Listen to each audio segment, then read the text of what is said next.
Morning. ഇന്ന് weekend രാവിലെ തന്നെ മെയിൻ പരിപാടി എന്ന് പറയുന്നത് തലേ ദിവസം രാത്രി വാങ്ങിച്ചു കൊണ്ടുവന്ന ഒരു ലോഡ് സാധനങ്ങളുണ്ട്, നമ്മുടെ ഗ്രോസറി ഐറ്റംസ് കിട്ടും. അപ്പോൾ ഇത് ഇന്നലെ രാത്രി വാങ്ങിച്ചു കൊണ്ടുവന്നു, ഞാനത് എടുത്തു വെച്ചിട്ടുണ്ടായിരുന്നില്ല. സോ ഇന്ന് രാവിലെ അതങ്ങോട്ട് തീർത്തിട്ട് ബാക്കിയുള്ള പരിപാടിയിലേക്ക് കിടക്കാമെന്ന് വിചാരിച്ചു. അധികമൊന്നുമില്ല, ഒരാഴ്ചത്തെ സാധനങ്ങൾ. ഞാൻ എല്ലാ ആഴ്ചയും പോയിട്ടാണ് ഡിമാർട്ടിൽ നിന്നാണെങ്കിലും സാധനങ്ങൾ വാങ്ങിക്കുക. അത് ചില ദിവസമൊക്കെ മടി പിടിച്ചൊന്നും ചെയ്യില്ല, പക്ഷേ എന്നാലും പറ്റാവുന്ന സമയത്തൊക്കെ ഇങ്ങനെ എല്ലാ ആഴ്ചയും പോയി വാങ്ങിക്കും. ഒരു മാസത്തേക്കുള്ള സാധനം കുത്തി നിറച്ച് വീട്ടിൽ വെക്കേണ്ടല്ലോ, കാരണം തൊട്ടടുത്താണ്, നമുക്ക് എന്നും പോയി വാങ്ങിക്കാം എന്നുള്ളതുകൊണ്ട് എന്നും എന്നുള്ളത് ഞാൻ ആഴ്ചയിൽ ഒരു ദിവസം, ചിലപ്പോൾ അത് 2 ആഴ്ച വരെ നിൽക്കാറുണ്ട് കേട്ടോ. അപ്പോൾ അതാണ്. അപ്പം ഞാൻ എന്തായാലും പോയ സമയത്ത് കുറേ ദിവസമായി വിചാരിക്കുന്നു കേട്ടോ ഒരു താലം വാങ്ങിക്കണം. ഇത് ഡിമാർട്ടിൽ നിന്ന് കിട്ടിയതാണ്. വേറെ ഒന്നുമല്ല, നമുക്ക് കുറച്ചൊരു എന്താ പറയുക, എന്തെങ്കിലും ഒരു ഏകാദശി പോലെയോ അല്ലെങ്കിൽ എന്തെങ്കിലുമൊക്കെ വരുമ്പോൾ ചെറുതായിട്ട് ഇങ്ങനെ ഫ്രൂട്ട്സൊക്കെ വെച്ചിട്ട് നമുക്ക് നമ്മുടെ ഭഗവാന്റെ മുന്നിൽ തന്നെ ചെയ്യണം എന്നുണ്ടെങ്കിൽ എന്ന് വെച്ചാൽ കുറേ കാലം, അല്ലെങ്കിൽ അഷ്ടമംഗല്യത്തിൻ്റെ ഒന്നുണ്ട്, അതല്ലാതെ ഉള്ള സംഭവങ്ങൾ കുറവാണ്. അപ്പം ഞാൻ വിചാരിച്ചു ഇങ്ങനത്തെ ഒരു താലം. ഇതിനധികം വിലയൊന്നുമില്ല ഡിമാർട്ടിൽ. ഇനിയിപ്പോൾ ഇത് വില കൂടുതലാണോ എന്ന് എനിക്കറിയില്ല കേട്ടോ ഡിമാർട്ടിൽ. അപ്പോൾ ഈ ഒരു സംഭവം ഉണ്ടെങ്കിൽ നമുക്ക് പഴമോ അല്ലെങ്കിൽ എന്തെങ്കിലുമൊക്കെ നെയ്തിച്ച് വെക്കാം. അതേപോലെ തന്നെ ഒരു പായസമൊക്കെ ഉണ്ടാക്കിയിട്ട് ഇങ്ങനെ ഷഷ്ടി, കുറേ സംഭവങ്ങളുണ്ടല്ലോ, ഏകാദശി, പിന്നെ എന്താ വേറെയും കുറേ ഇങ്ങനെ ഇടയ്ക്കിടയ്ക്ക് വരുമ്പോൾ നമ്മുടെ വീട്ടിൻ്റെ ഉള്ളിൽ തന്നെ ഇങ്ങനത്തെയൊക്കെ ചെയ്ത് വെക്കാൻ വേണ്ടിയിട്ട് ഒരു പുതിയ പാത്രം അല്ലെങ്കിൽ ഒരു നല്ല പാത്രം എന്ന് വിചാരിച്ചിട്ട് ഇത് വാങ്ങിയതാണ് കേട്ടോ ഈ സംഭവം. അപ്പോൾ അത് രണ്ടും ഞാൻ ജസ്റ്റ് നിങ്ങൾക്ക് കാണിച്ചു തരാമെന്ന് വിചാരിച്ചു.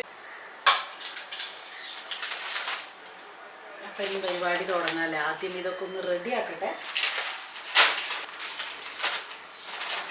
അപ്പോൾ സർഫ്, അതുപോലെ തന്നെ ബാത്റൂം ഫ്രഷ്നർ സംഭവങ്ങൾ, ഇതൊക്കെ ഞാൻ വേറെ മാറ്റി വെച്ചിട്ട് പിന്നെ കിച്ചണിലേക്ക് കൊണ്ടുപോവുകയാണ് ചെയ്യുക. കാരണം ഇതൊക്കെ നമ്മുടെ ബാത്റൂമിൽ അവിടെ ഇവിടെയൊക്കെ വെക്കാനുള്ള സാധനങ്ങളാണല്ലോ. ലിക്വിഡ് ആണെങ്കിലും ഡിറ്റർജൻറ്റ് ആണെങ്കിലും ഇതൊക്കെ ഒരു മാസത്തേക്കുള്ളതാണ് വാങ്ങുക, അല്ലാതെ കുറച്ചായിട്ട് വാങ്ങിക്കാൻ പറ്റില്ല. ഇതൊക്കെ വലിയ വലിയ ക്വാണ്ടിറ്റി അല്ലേ വരും. അപ്പോൾ ഒരു 1 month ഒക്കെ സുഖമായിട്ട് നിൽക്കും. അതല്ലാതുള്ളതൊക്കെ ആഴ്ചയിൽ ഒരു ദിവസം, ആഴ്ചയിലേക്കുള്ളതായിട്ടാണ് കേട്ടോ ഉണ്ടാവുക.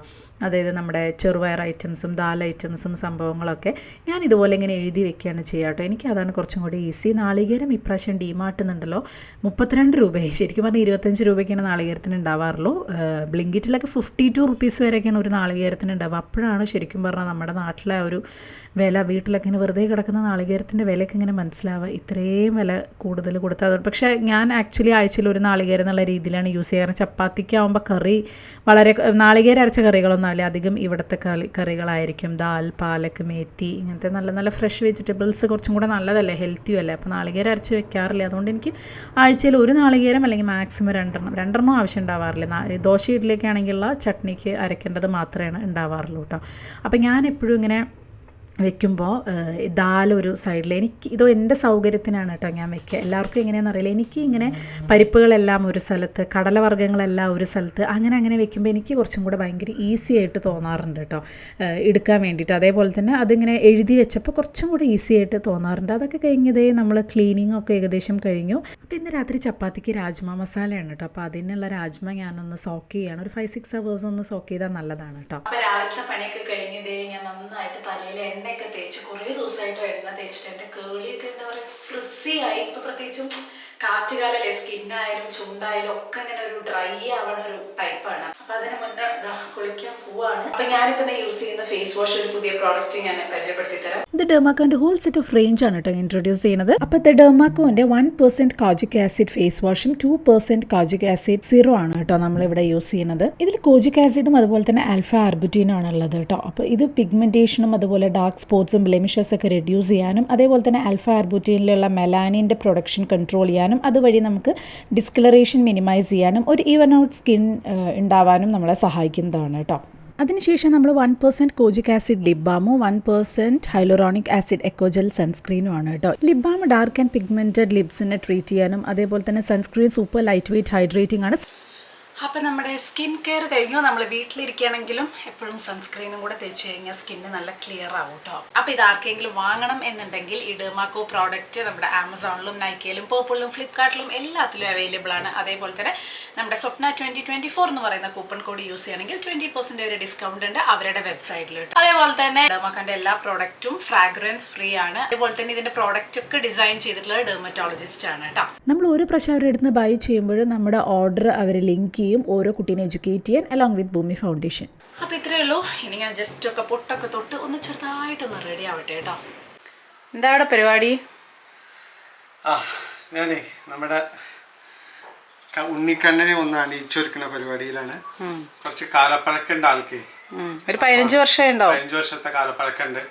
ചെറിയ കളറിലൊക്കെ അവിടെ ഇവിടെയൊക്കെ ചില സംഭവങ്ങൾ പോയിട്ടുണ്ട്. ഗോൾഡൻ ഒക്കെ മങ്ങിയ പോലെ. ഗോൾഡനൊക്കെ മങ്ങി. ബാക്കി ചില ടച്ചപ്പുകൾ ആവശ്യമാണ്. അപ്പൊ ഇതിപ്പോ പെയിന്റ് ചെയ്തുകൊണ്ടിരിക്കുകയാണ്. ആ വ്യത്യാസം കണ്ട ഗോൾഡനും മറ്റേതും തമ്മില്.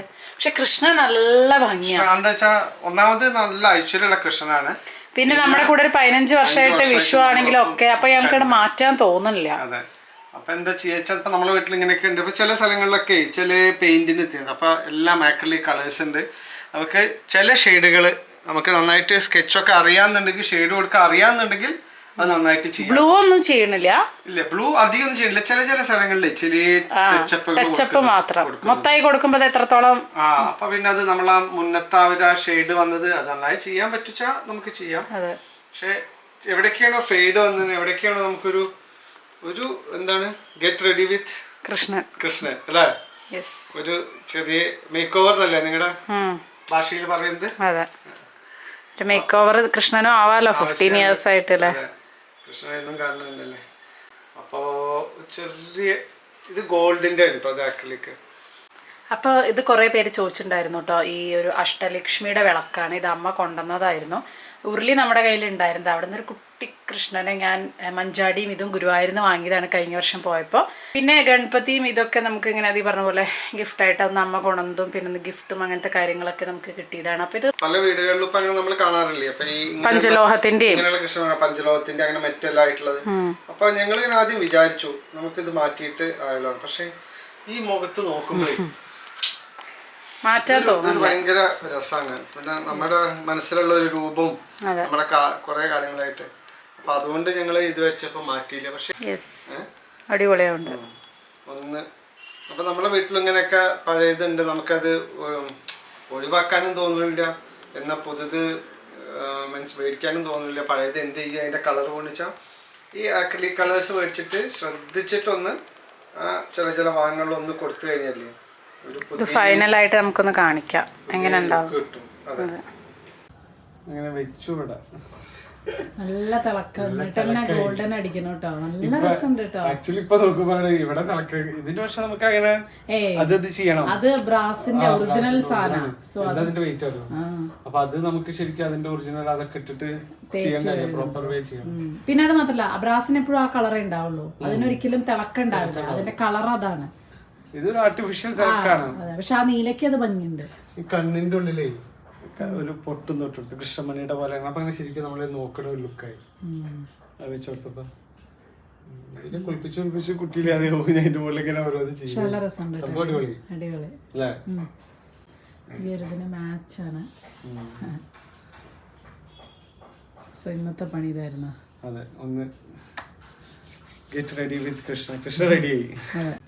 കൃഷ്ണനെ കഴിഞ്ഞപ്പോ ദേ പൊക്കിക്കൊണ്ടിരുന്നു അടുത്ത ആളെ. നമ്മുടെ ഫ്രിഡ്ജിന്റെ അവിടെ ഇരുന്നിരുന്ന ബുദ്ധ എന്തായിരുന്നു കഴുകിയാലും ഇനി ഗോൾഡൻ കളർ നന്നായിട്ട് അത് എന്താ പൊടിയിൽ ഇങ്ങനെ പൊടിയല്ല, ഐ മീൻ പുറമേ ഇരുന്നിട്ടാണ് തോന്നുന്നു അല്ലേ? ഒന്നാമത് എന്താ വെച്ചാല് അത് പിന്നെ അത്ര അങ്ങോട്ട് നന്നായിട്ട് എല്ലാവരും പെയിന്റ് ചെയ്തിട്ടുണ്ടാവില്ല. പിന്നെ അത് ഇരുന്ന് കഴിഞ്ഞാൽ ഏറ്റവും കളറ് അത് ഗ്ലിറ്റർ ഉള്ളതല്ലേ, ഏറ്റവും ആദ്യം അതിന്റെ കളറാണ് പോണത്. അപ്പൊ അതുകൊണ്ട് നമ്മുടെ മെഡൽ മിത്തുകുട്ടിക്ക് കിട്ടിയ മെഡലിന്റെ അവസ്ഥ ഇത് തന്നെയാണ് കേട്ടോ. ഗോൾഡ് അടിക്കാൻ ഒരുപാടുണ്ടല്ലോ. പക്ഷെ മെഡല് ഗോൾഡ് അടിച്ചാൽ ഭയങ്കര വൃത്തിയായിട്ട് ലുക്ക് ആവില്ലേ? അത് അതിന്റെ ഷെയ്ഡിനനുസരിച്ച് കൊടുക്കാം. മിത്തുന്റെ ഒക്കെ കരിഞ്ഞ പോലെ മെഡല്. അതിന് എന്താ ചെയ്യേണ്ടത്? വ്യത്യാസം നോക്കിയേ. അയ്യോ നല്ല രസമുണ്ട് കേട്ടോ. ഞാനൊക്കെ ഗോൾഡിൽ കുളിച്ച പോലെ ഉണ്ടെന്ന് ചേട്ടനും അടിച്ചോളൂന്ന്. അതുകൊണ്ട് ഇനി എന്തൊക്കെ ഗോൾഡ് അടിക്കാന്ന് വെച്ചാൽ സൂപ്പർ നിന്റെ എന്തെങ്കിലും ജ്വല്ലറി എടുത്തോളാം, ഞാൻ ഗോൾഡ് അടിച്ചു തരാം. പിന്നെ വെറുതെ ഗോൾഡ് മേടിച്ചിട്ട് പൈസ കളയണ്ടല്ലോ. പിന്നെ ഇവിടെ ഗോൾഡ് അല്ല ഞാൻ പറയാം, ഏതെങ്കിലും ഒരു 5 രൂപയുടെ മേടിച്ചെടുത്ത് ഞാൻ നന്നായിട്ട് അടിച്ചു തരാം. അടിക്കാൻ പോലും ഗോൾഡ് ജ്വല്ലറി ഇല്ല എന്നുള്ളതാണ് സത്യം. അല്ല നീ മേടിക്കുന്ന നിന്റെ ആമസോൺ സംഭവങ്ങളുടെ മുകളില് ഇത് അടിച്ചാ പോരെ, എല്ലാ ആഴ്ച ഇത് അടിക്കുക. എന്തിനാ വെറുതെ ഗോൾഡ് മേടിക്കുന്നത്? 25 രൂപ 40 രൂപയാണ് ഈ ഇവിടെ വില ഉള്ളൂ. പക്ഷേ ഈ ഗോൾഡ് കണ്ട ജ്വല്ലറിയിൽ പെട്ടെന്ന് മനസ്സിലാവും ഇവർക്കൊക്കെ ഓക്കെ.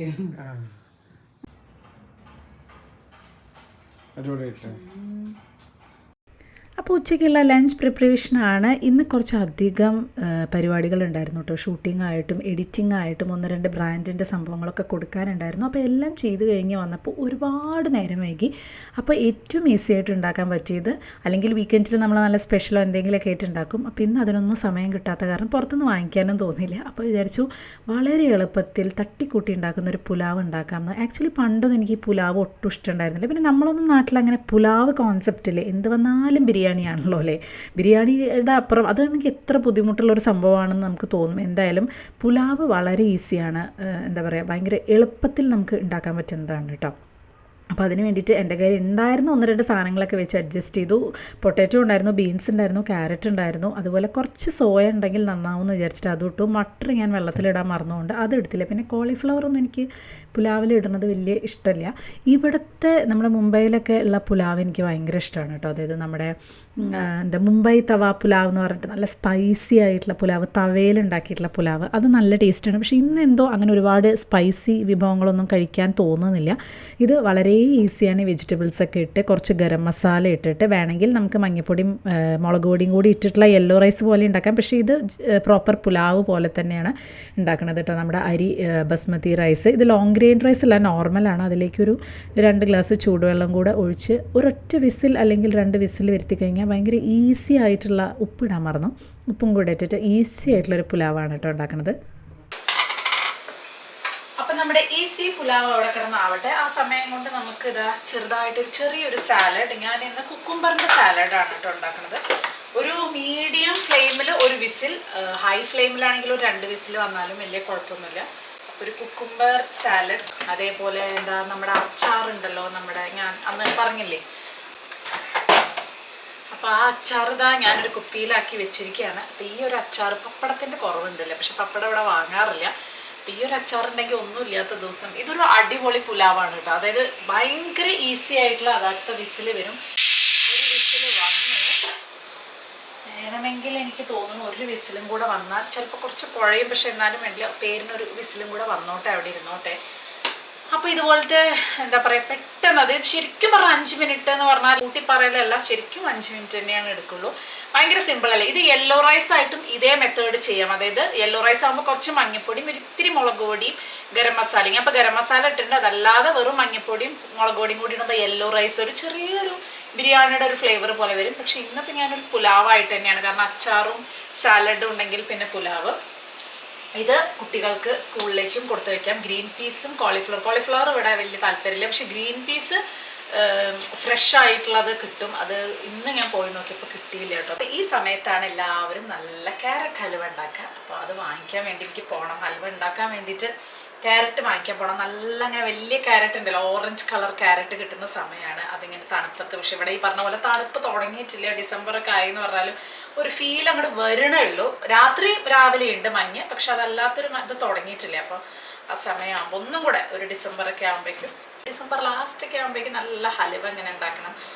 അപ്പോൾ ഞാൻ തൽക്കാലം ഒരു കുക്കുംബർ സാലഡ്, ഈ പറഞ്ഞ പോലെ ഭയങ്കര ഈസി ആയിട്ടുള്ള, അതായത് കുട്ടികൾക്ക് വേണമെങ്കിൽ എന്നും എന്ന് പറഞ്ഞ പോലെ, മിഥുന് ഭയങ്കര ഇഷ്ടമാണ് കേട്ടോ ഈ യെല്ലോ റൈസ് എന്ന് പറഞ്ഞാൽ തട്ടിക്കൂട്ടി ഉണ്ടാക്കണ ഈ റൈസ്. ആ ഒരു എന്തൊക്കെ പറഞ്ഞാൽ ആ ഒരു ബിരിയാണിയുടെ ഒരു ഫ്ലേവർ, ഒരു മണവും കാര്യങ്ങളൊക്കെ വരുമല്ലോ.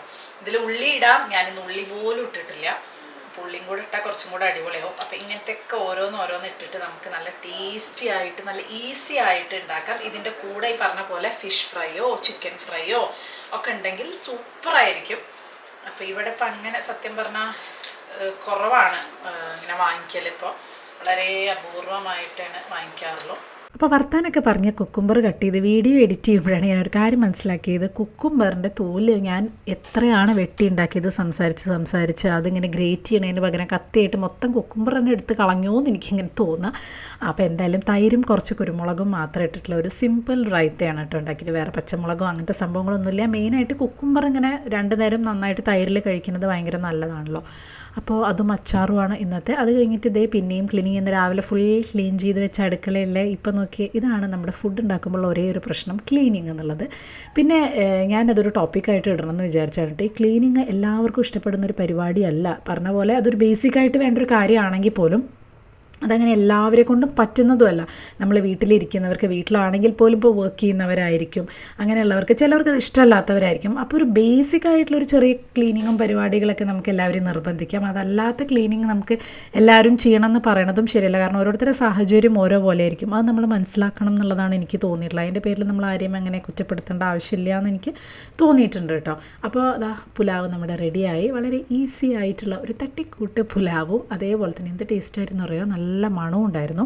അതിൻ്റെ കൂടെ നമ്മുടെ റൈത്തയും പപ്പടത്തിൻ്റെ ചെറിയൊരു കുറവുണ്ട്. പിന്നെ ഇതിൻ്റെ ഹൈലൈറ്റ് എന്ന് പറയുന്നത് ഈ ഒരു മാങ്ങ അച്ചാറുമാണ് കേട്ടോ. സോ ഇന്നത്തെ ലഞ്ച് റെഡിയായി.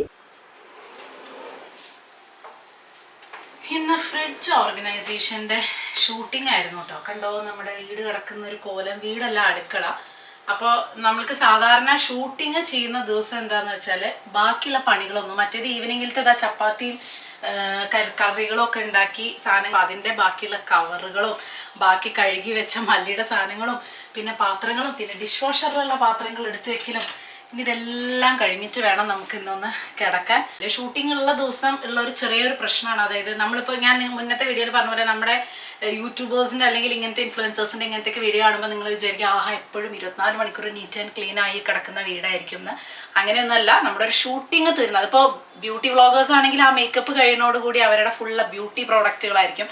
നമ്മുടെ ഇങ്ങനത്തെ വീഡിയോസൊക്കെ കാണിക്കുന്ന ദിവസമാണെങ്കിൽ ആ ദിവസം ഷൂട്ട് ചെയ്യാൻ എടുക്കുന്ന ടൈമിൽ നമുക്ക് ബാക്കിയുള്ളതൊന്നും ചെയ്ത് തീർക്കാനുള്ള സമയം ഉണ്ടാവില്ല. അപ്പോൾ അങ്ങനെയൊക്കെ കുറച്ച് വൃത്തികേടൊക്കെ ആയിട്ട് കിടക്കും. പക്ഷെ അതൊന്നും കുഴപ്പമില്ല. ഫ്രിഡ്ജിൻ്റെതാ പരിപാടികൾ ഈ വീഡിയോ ഞാനിപ്പോൾ ഈ വീഡിയോ ഇട്ടിട്ടാണോ അതോ മുന്നേ വരുമോ അതൊന്നും എനിക്കറിയില്ല. എഡിറ്റിങ്ങിനനുസരിച്ചിരിക്കും. ഫ്രിഡ്ജൊക്കെ ഫുള്ള് ക്ലീൻ ചെയ്ത് അടിപൊളിയായി. അപ്പം തന്നെ എനിക്കൊരു പകുതി സമാധാനമായി. ഇനി കിച്ചൺ ഒരു ദിവസം ക്ലീൻ ചെയ്യണം. കിച്ചൺ ഒരു ഡീപ്പ് ക്ലീനിങ്ങിൻ്റെ ഒരു പരിപാടിയുണ്ട്. കാരണം കിച്ചണാണ് എപ്പോഴും ഡീപ്പ് ക്ലീനിങ് ആവശ്യം വരിക. പിന്നെ ബാത്റൂമും. കാരണം ബാക്കി എല്ലാ ഭാഗവും നമ്മൾ ഡെയിലി നമ്മുടെ കയ്യെത്തും ഓരോ റൂം. അപ്പോൾ കിച്ചൺ എന്താ പ്രശ്നം വെച്ചാൽ നമ്മൾ രാവിലെ ക്ലീൻ ചെയ്യുമ്പോഴേക്കും വൈകുന്നേരം വരെയുള്ള ഫുഡ്. അപ്പോൾ വൈകുന്നേരം ക്ലീൻ ചെയ്യുമ്പോഴേക്കും എത്രയായാലും ആ ഫുഡ് ഇങ്ങനെ എപ്പോഴും വന്ന് കിടക്കുന്ന ഒരു സ്ഥലമല്ലേ. അപ്പോൾ അതിൻ്റേതായ ഒരു വൃത്തികേട് എപ്പോഴും എനിക്ക് കിച്ചണിൽ ഫീൽ ചെയ്യും. അപ്പോൾ അതുകൊണ്ട് കിച്ചണാണ് നമുക്ക് എപ്പോഴും ഇങ്ങനെ ഭയങ്കര ഡീപ്പ് ക്ലീനിങ്ങിൻ്റെ ആവശ്യമുള്ളൊരു സ്ഥലം എന്ന് പറയുന്നത്. അപ്പോൾ അത്രയേ ഉള്ളൂ. ഇനിയിപ്പോൾ എന്താ വേറെ ഒന്നുമില്ല. തൽക്കാലം ഇതൊക്കെ ഞാൻ റെഡിയാക്കട്ടെ. കണ്ടോ ഇവിടുത്തെ കോലം ഞാൻ കാണിച്ചു തരണ്ട. പച്ചക്കറി വാങ്ങിച്ച് സാധാരണ ദിവസമാണെങ്കിൽ ഞാനിതെന്താ ചെയ്യുക വെച്ചാൽ ഡയറക്റ്റ് ഫ്രിഡ്ജിലേക്ക് വെച്ചിട്ട് ഞാനിങ്ങനെ അപ്പം ഞാനിങ്ങനെ കളയും. പക്ഷെ ഷൂട്ട് ചെയ്യുമ്പോൾ അങ്ങനെ എനിക്ക് കളഞ്ഞ് പിന്നെ ഷൂട്ട് ചെയ്യാനുള്ള സമയം ഉണ്ടാവില്ല. അപ്പോൾ അത് ഞാൻ എന്ത് ചെയ്തു, എല്ലാം ഇവിടെ ഇങ്ങനെ വെച്ചു. ഇനി ഇതൊക്കെ കൂടെ കൊണ്ടേ കളഞ്ഞ് ഈ ഭാഗമൊക്കെ അടിച്ചു വാരി തുടച്ച് വൃത്തിയാക്കി നിങ്ങൾക്കത് കുറച്ചും കൂടി ഡീറ്റെയിൽ ആയി കാണിക്കാൻ വേണ്ടിയിട്ടാണ് ഞാൻ ഇവിടെ വെച്ചത് കേട്ടോ. ഷൂട്ടിങ്ങിന് അല്ലാന്നുണ്ടെങ്കിൽ നമ്മൾ അവിടെ എവിടെയെങ്കിലും വെച്ചിട്ട് അങ്ങനെ നീറ്റാക്കി അങ്ങനെ വെക്കുകയാണ് ചെയ്യാറ്. അപ്പോൾ ഇതാണ് നമ്മുടെ ഷൂട്ടിങ്ങും നോർമൽ ഇതും തമ്മിലുള്ള ചെറിയ വ്യത്യാസം. എല്ലാത്തിനും കുറച്ച് അധികം സമയം എടുക്കും, കുറച്ച് എക്സ്ട്രാ എഫേർട്ടും ഉണ്ട് ഷൂട്ട് ചെയ്യുമ്പോൾ. അപ്പോൾ തൽക്കാലം ഇന്നത്തെ വീഡിയോ ഞാനിവിടെ അവസാനിപ്പിക്കുകയാണ്. ക്ലീൻ ചെയ്യട്ടെ.